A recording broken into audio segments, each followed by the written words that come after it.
for OnlyFans. The interview also veering into politics and global issues. I think we should all give Putin credit for curing COVID, right?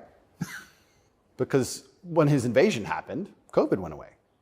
So thought about that. Think about it. It's almost to the day. And keep in mind, right, we're just talking about broad strokes here. This is a 2.5-hour video, which is also why one of the biggest takeaways we've seen from this interview were the responses. Were people pointing to Twitter's public metrics saying, look how many people watched this, or rather, quote unquote, watched this. With as of this morning, people saying the number 46 million. It was incredibly important to note. It's unclear how many people actually watched all of it, or even a chunk of it, or just briefly passed by it. Also, around this video, you get a lot of Tucker and Tate's fans very happy, people applauding it, the likes of Elon Musk sharing it and calling it interesting. But also, we've seen a ton of backlash and criticism, with people saying things like, and I'm losing respect for Tucker. Not a good look for a supposed Christian and conservative when Tate is the antithesis of that. As well as the father of a little girl, I can't rock with this. Anyone who takes someone's daughters and convinces them to perform sexual acts on camera for strangers is not someone we should be elevating as some kind of hero. The likes of Joe Walsh saying 2.5 hours defending and singing the praises of an accused rapist and human trafficker, so brave. Mehdi Hassan tweeting, fresh from interviewing accused rapist and trafficker Andrew Tate, Tucker Carlson will host the Family Leadership Summit in Iowa. Can't make this stuff up. But with all that said, I gotta pass a question off to you. What are your thoughts here? Whether it be around the metrics or the promotion and platforming of it, or even just the reactions that we've seen. I'd love to hear from you. And then we gotta talk about this guy, Ben Brody, because his life got completely flipped upside down because of the insanity of the internet. Right, so Ben is a 22-year-old recent graduate from California. He just got his degree in political science. He has his whole life ahead of him. However, recently everything got crazy for Ben because on June 24th, nearly 1,000 miles away, two far-right groups got into a fight at the Oregon City Pride Festival. And at the festival, two neo-Nazis of the Rose City Nationalists had their masks pulled off and their faces were caught on video. With internet detectives then taking that, running with it, and someone eventually finding a photo of Ben and claiming he was one of the people in the video. So you saw his name making the rounds on the internet, finding its way into MAGA groups and Proud Boy supporters, with him then finding a blurb written about Ben on his Jewish fraternity's Instagram page, where it said that he wanted to work for the government someday. And so for them, it was confirmation of one of their favorite theories, that federal agents were posing as neo-Nazis to make them look racist. And so with that, you had Ben's name continuing to gain traction, his face being shared everywhere, side by side with that of a neo-Nazi from Oregon City. Even Elon Musk tweeting about it, boosting the accusation to his tens of millions of followers, with Ben telling Vice in an interview published yesterday. Obviously, Elon Musk has a huge following and it amplifies stuff, so it definitely made the situation much worse. Also talking about how the day after the fight in Oregon City, Ben was at a baseball game in California when his Instagram comments were just blowing up, people calling him a Fed. And by the time that he and his mom left the game, their address had been leaked online and it wasn't safe for them to stay at home. With Ben saying, in the car, I was freaking out and very nervous, very anxious, like, oh my God, I can't believe this happened. You know, my life is over. Everything that I tried to work for and all this is just completely gone. And I genuinely felt very anxious, very nervous, and adding, I felt like I was going to have a panic attack. I couldn't sleep. But eventually, after pressure from his family and friends, Ben decided to respond to the situation. He tried to clear his name by posting timestamp receipts of him in stores at the time of the confrontation in Oregon City. And it was also later confirmed to Vice by multiple sources that Ben is not the man in the video and has no ties to the Rose City Nationalists. Though that still was not enough for some people online, with many still calling it suspicious. And in the weeks following the incident, online conversations have now moved away from Ben, but many of those posts still remain viewable, which is why I felt really important to talk about these updates. And then, in Today in Awesome, God, I haven't done that in forever. Only some of you are going to care about this. I promise I am not getting paid to say this. Even if you are the most casual of gamers, I cannot recommend the video game Dave the Diver more. It's available for Mac and PC, and it's the weirdest, most fun thing I've played in a while. You play a diver who catches and spears fish during the day, then you take it to a sushi restaurant at night. You then run that sushi restaurant, and you hire employees, and you get back into the ocean, and all of a sudden there's like sea people, and then there's monsters you're fighting, and then you're turning them into sashimi at night again. And that's not even everything you can do or happens. Like, some of it you just wouldn't even believe me. And I haven't even finished the game, but it's one of the few things that has put a smile on my face recently. And Switch fans, don't worry, reportedly they're going to try and get it out for the Switch by the end of the year. But yeah, that's something 9 out of 10 of you probably don't care about, but for the 1 out of 10,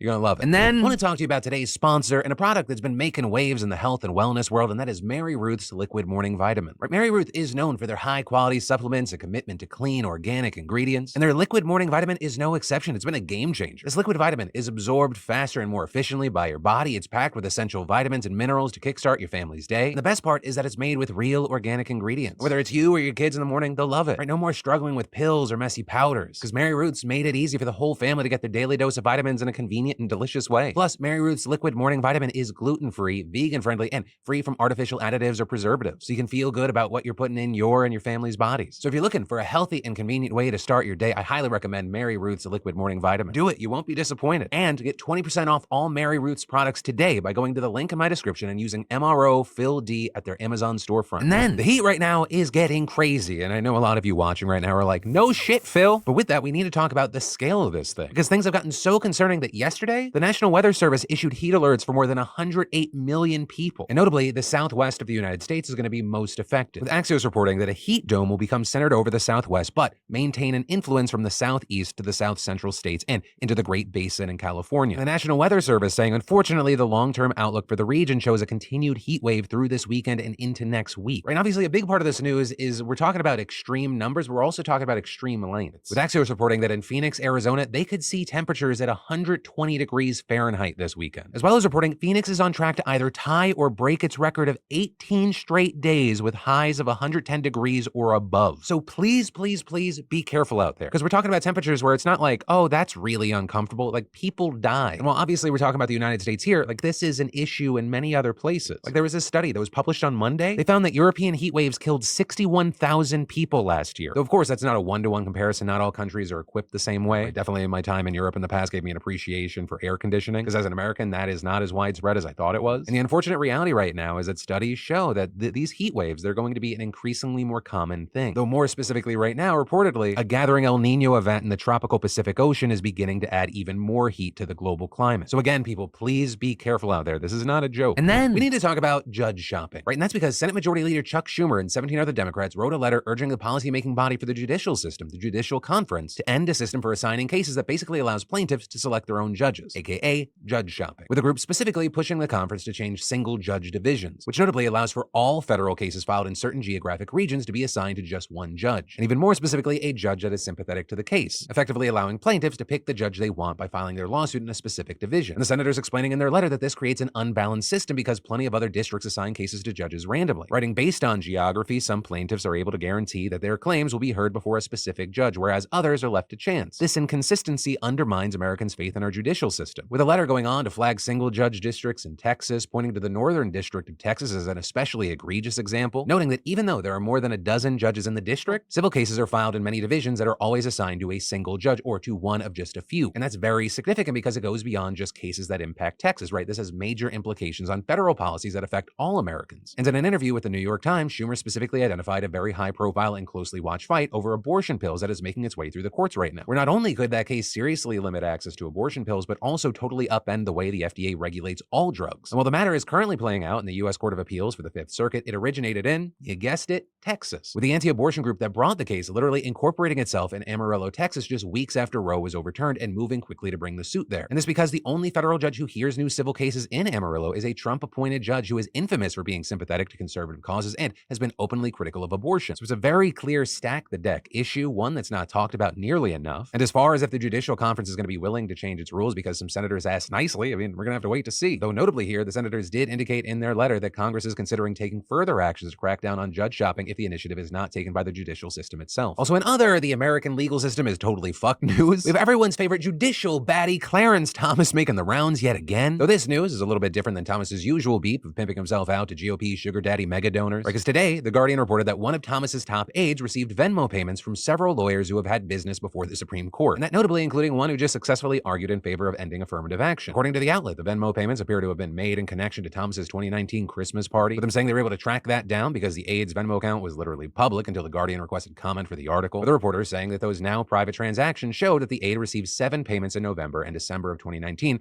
from lawyers who had previously served as Thomas's legal clerks. And while the amounts being paid were not disclosed there, the purpose of each payment relates to the Christmas party and either explicitly mentions Thomas by name or appears to use his initials. Now, notably, according to the report, all of the lawyers and aides in question have declined to comment or not responded to requests to do so. You have experts saying these payments raise some red flags. This including from Richard Painter, who was the chief White House ethics lawyer in George W. Bush's administration, with Painter saying that it was not appropriate for private practice lawyers to essentially send money to the Supreme Court, and adding there is no excuse for it. Thomas could invite them to his Christmas party and he could attend Christmas parties as long as they are not discussing any cases. But adding his Christmas party should not be paid for by lawyers. A federal government employee collecting money from lawyers for any reason, I don't see how that works. And so we're seeing increased concerns here because if this is just one thing, it's one thing, but this is just the latest story around Sugar Baby Thomas. It's raised eyebrows. And that is where today's daily dive into the news ends. But for more news you need to know, I got you covered right here on the links down below. And if you've already watched everything, don't worry, because my name's Philip DeFranco. You've just been filled in. I love yo faces, and I'll see you right back here tomorrow.